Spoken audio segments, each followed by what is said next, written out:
大家好，歡迎收睇7月29號嘅天氣報告，我係呂旭升。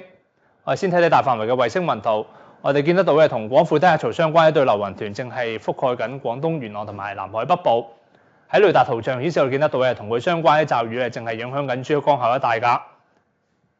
而雨量方面，截至下晝4點45分，各區嘅雨量普遍係超過10毫米㗎。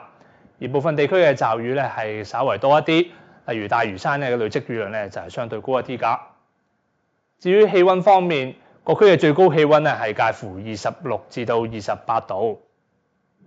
而之後嘅天氣，我哋預計廣闊低壓槽會喺未來幾日繼續為廣東沿岸帶嚟驟雨同埋雷暴。所以今晚同埋聽日嘅詳細天氣預測會係大致多雲，有幾陣驟雨同埋雷暴，部分地區嘅驟雨會係較多，氣温係介乎26至到30度。而風方面會係吹和緩嘅東至東南風。初時高地會係達強風程度㗎。至於展望方面，我哋預計星期五仍然係有幾陣驟雨，而週末期間雨勢會係有時較大，同埋係有雷暴㗎。呢一節天氣報告就講到呢一度，我哋下次見。